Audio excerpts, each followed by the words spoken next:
احسان علی صاحب نے سوال کیا کہ حضرت ابن مسعود رضی اللہ تعالیٰ عنہ والی ان کی جو روایت ہے رفع الیدین کے بارے میں، کیا وہ صحیح ہے یا ضعیف ہے؟ غالباً ابن مسعود والی کس روایت کی وہ بات کر رہے ہیں؟ جہاں تک تعلق ہے نا حضرت ابن مسعود رضی اللہ عنہ کی روایت کا، وہ روایت صحیح ہے یا کم از کم وہ حسن درجہ کی ہے، یعنی قابل قبول ہے۔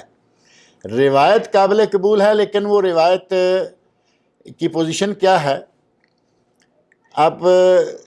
تعجب ہوگا کہ ایک طرف خلفۂ راشدین 4، عشرہ مبشرہ 10 صحابہ کرام، اور ان پر عشرہ مبشرہ خلفۂ راشدین کو ملا کے 10 کو ملا کے 50 صحابہ کرام، 40 اور یہ 50 صحابہ کرام جن میں عظمتوں کے پہاڑ ہیں جو خلفۂ راشدین ہیں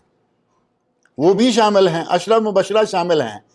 40 اور شامل ہیں۔ 50 لوگ کہیں کہ نبی صلی اللہ علیہ وسلم رفع الیدین کرتے رہے،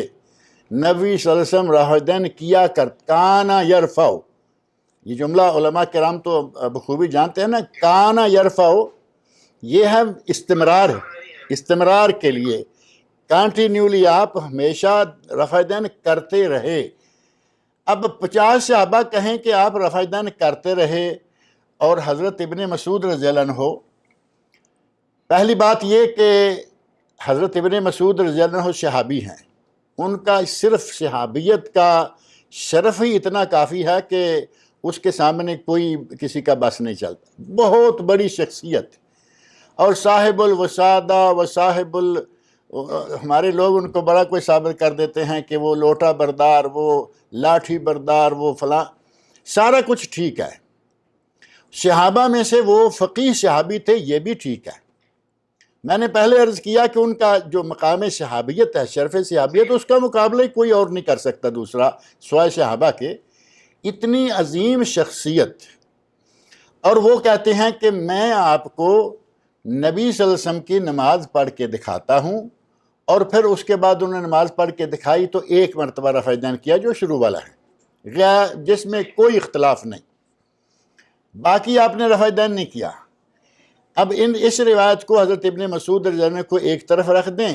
دوسری طرف اب خلفۂ راشدین کی روایت لے لیں، عشرہ مبشرہ کی روایت لے لیں، 40 صحابہ کی روایت لے کے 50 صحابہ کی روایت کر لیں،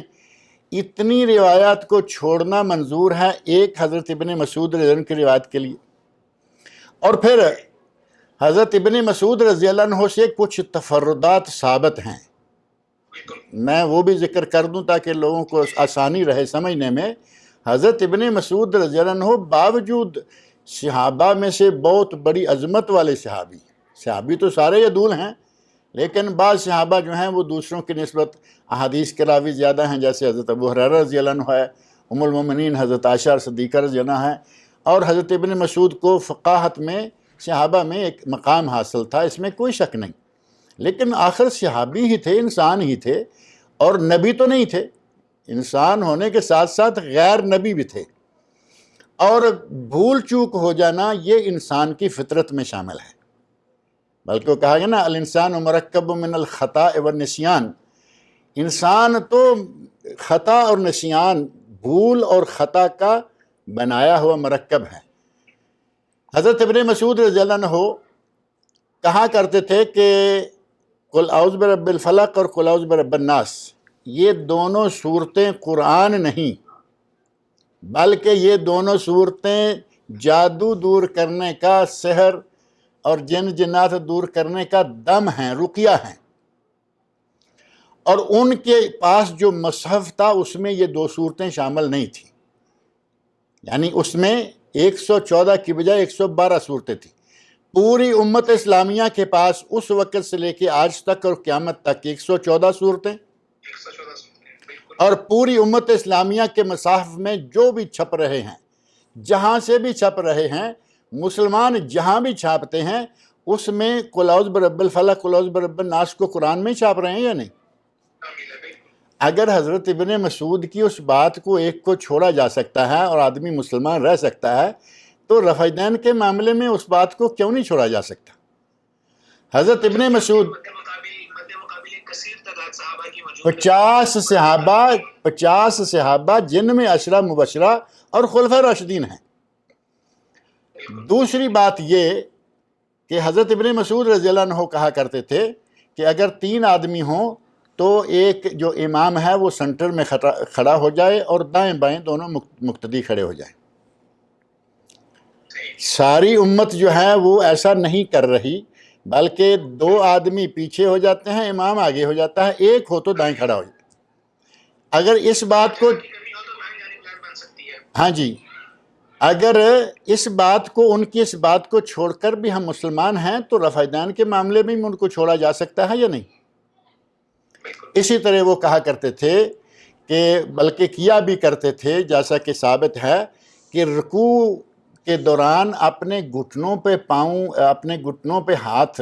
رکھنا یا گھٹنوں کو پکڑنا نہیں، بلکہ ہاتھوں کی انگلیوں کو انگلیوں میں ڈال کے دونوں گھٹنوں کے درمیان میں رکھنا ہے۔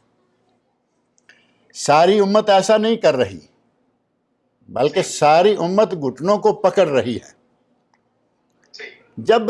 یہ معاملات اور بعض دیگر معاملات بھی ہیں، جب ان معاملات میں ہم ان کے یہ تفردات چھوڑ دیتے ہیں تو اس بات کو بھی ہم نہیں کہتے کہ ان کی بات کو ہم چھوڑ رہے ہیں۔ ہم نبی صلی اللہ علیہ وسلم کی سنت پہ عمل کرنا چاہتے ہیں، اور اس سنت پہ عمل کرنا چاہتے ہیں جو کثیر صحابہ سے ثابت ہے، صرف ایک ابن مسعود رضی اللہ عنہ نے کر کے نہیں دکھایا۔ اب یہ بھی تو ہو سکتا ہے نا کہ انہوں نے حضرت ابن مسعود سے کوئی ایسی روایت ثابت نہیں جس میں انہوں نے قولاً کہا ہو کہ نبی صلی اللہ علیہ وسلم نے رفع دین چھوڑ دی تھی، یہ ثابت نہیں ہے۔ جب نماز پڑھ کے دکھانے لگے اس وقت نہیں کی، جس کو اس بات پر بھی محمول کیا جا سکتا ہے کہ جیسے وہ دوسری چیزیں بھول گئے یہ بھی بھول گئے ہوں گے اس وقت، اللہ خیر صلاح۔ لیکن ہم جب اپنی وہ اڑی پہ آتے ہیں نا، اپنی اڑی پہ آتے ہیں، پھر اس وقت ہم کسی بات کو، معقول کو غیر معقول کو، کسی کو ہم ماننے کو تیار ہی نہیں ہوتے۔ ہماری کنڈی اڑ جاتی ہے، اور کنڈی پھر ایسی زنگ آلود ہوتی ہے کہ وہ کھلنے کا نام نہیں لیتی۔